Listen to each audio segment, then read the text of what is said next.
diamond sa akin. At parusahan. Shoutout po muna sa aking mga leaders po.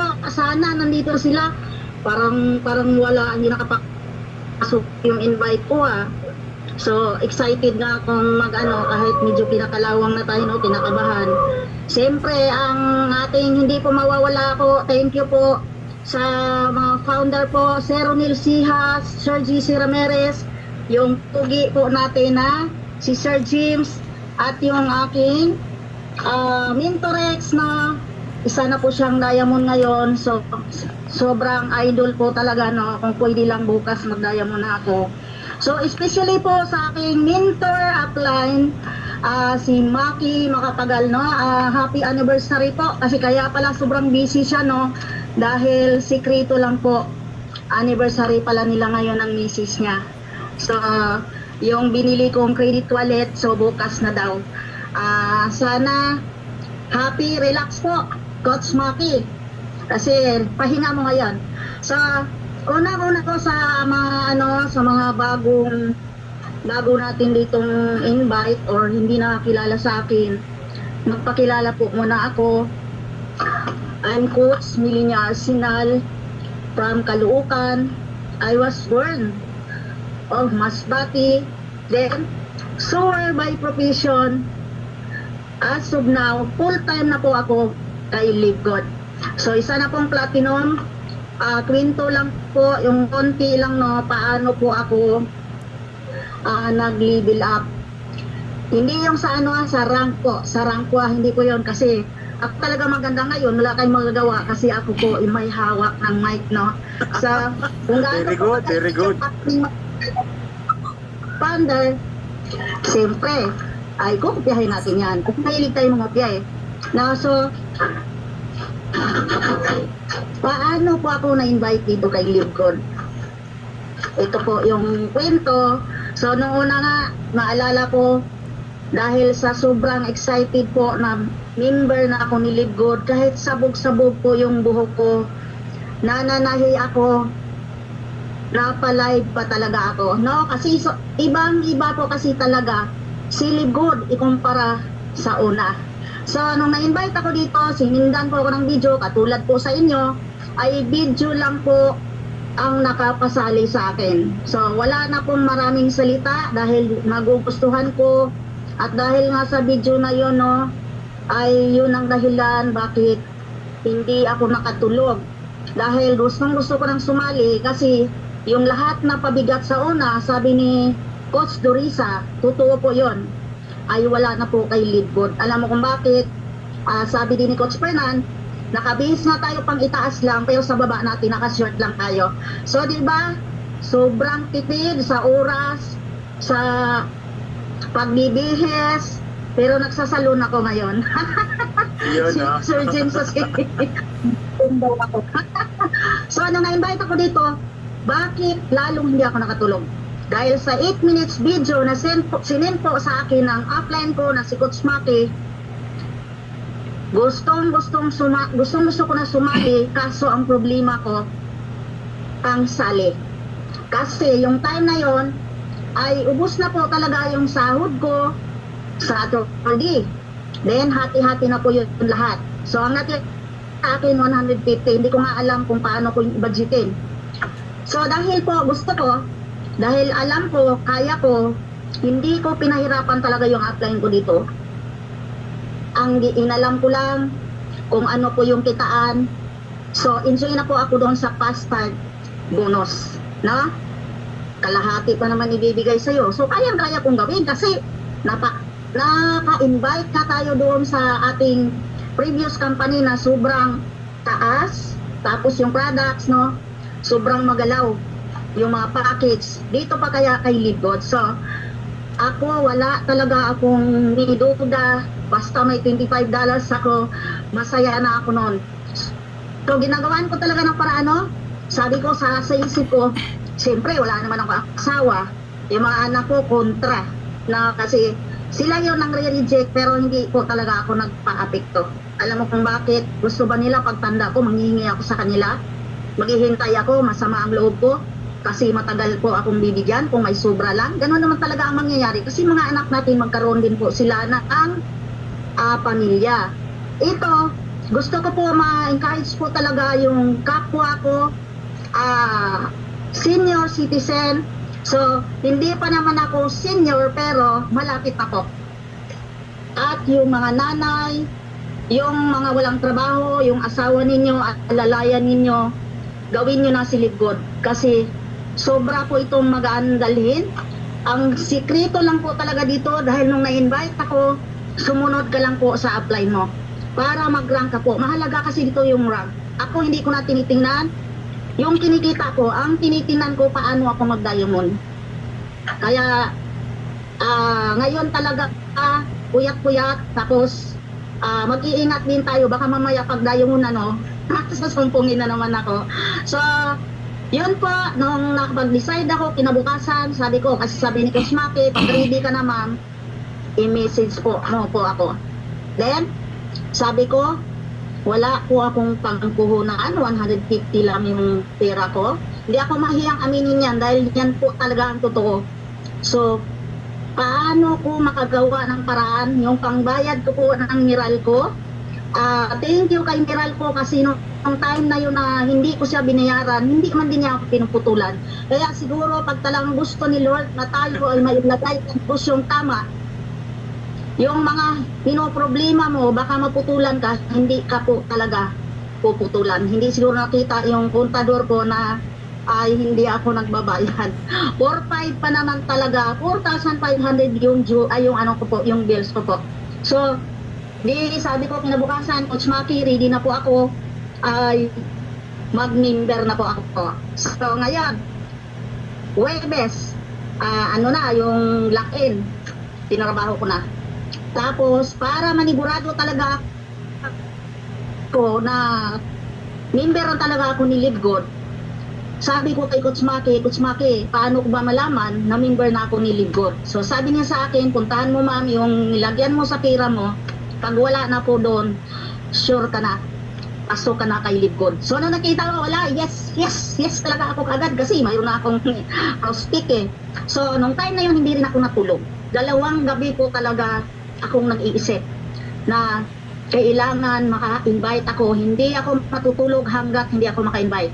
So, inano ko kaagad, minessage ko kaagad yung aking panganay, na si Fernando Damaso. Then, katulad ko rin. So, baliw din sa business, ay sumali din kaagad. So, ang problema nun, wala rin akong alam paano mag-ingkod. Kasi, iba yung address ng ibang bansa, iba naman din dito sa atin.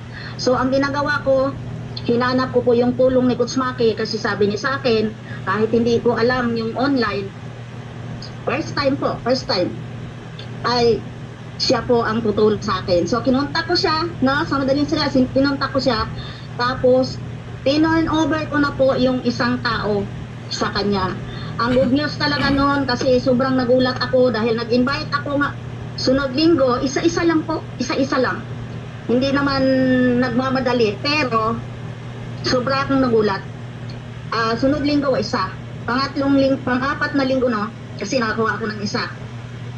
Wala na po akong napiin.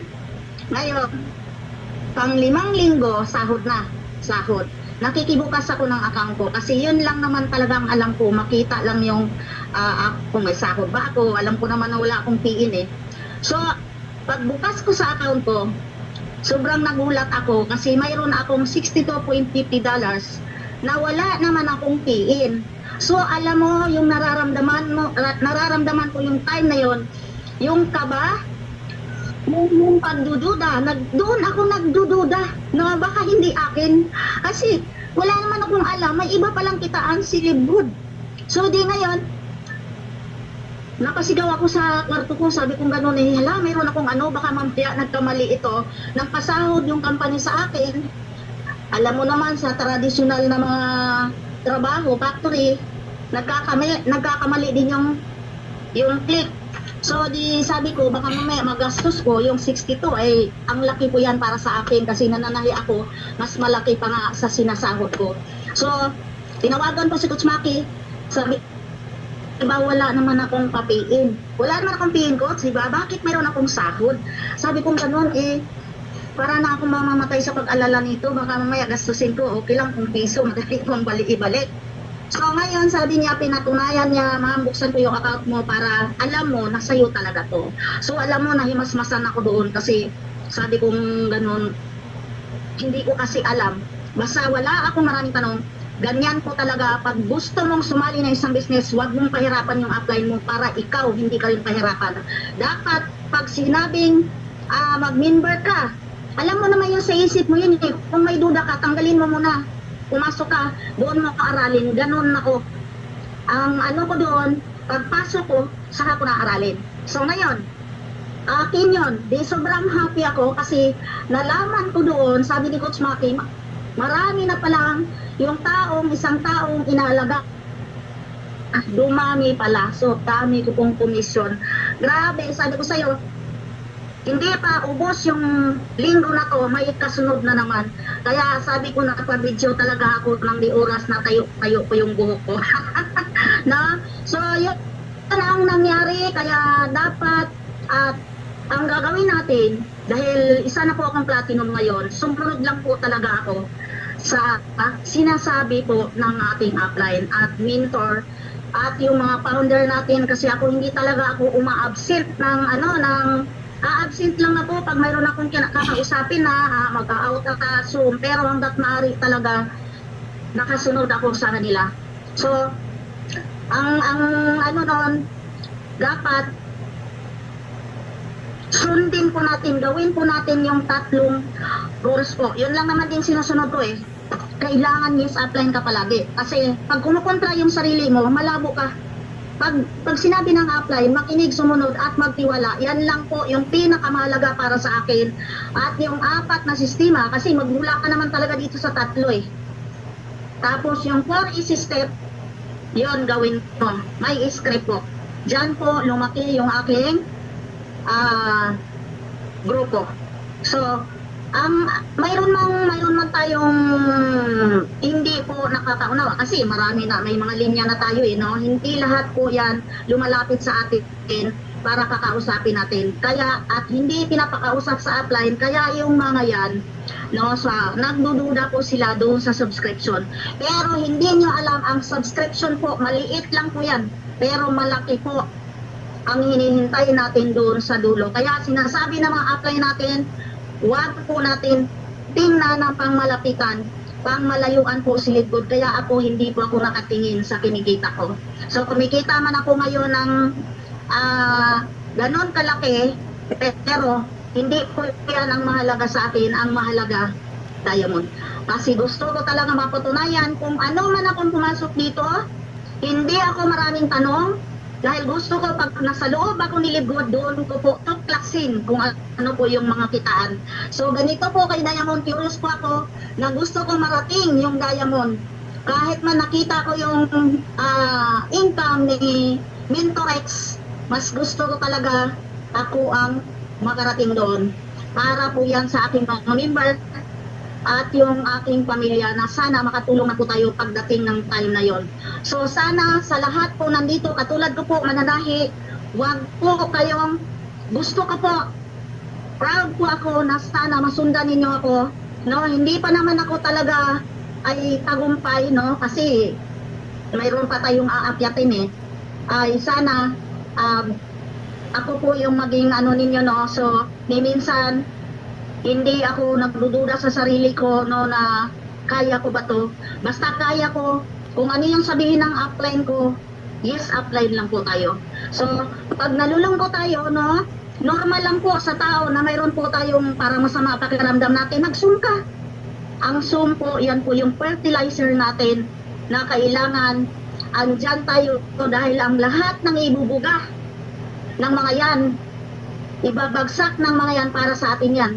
Hindi po yan ay biro-biro lang dahil sa 580 pwede ka nang maging milyonarya. So, yun lang po, Sir James. Thank you po sa lahat. Sana po sa mga nanay, sa mga lula, no, mga PWD, kung sino man po may mga kakilala dalinan nyo kay Live Good para makatulong naman po tayo. Hindi kayo pinagkakitaan namin si Live Good na magbabayad sa atin. No? Laging kalahati dahil gusto ni Live Good, yumaman siya, yayaman din po tayo. So, dyan po ako enjoy. Malaki po ang tiwala ko sa ating company, Live Good, at lalong-lalo na yon sa mga taong, mga founder natin, yung nauuna sa atin, kasi hindi yan sila mag-stay dyan kung wala po talagang magandang mangyayari pagdating doon sa dulo. So, tama ba ako? So, thank you po. Thank you sa lahat po. Maraming salamat. Back to you, Sir Jim. Grabe.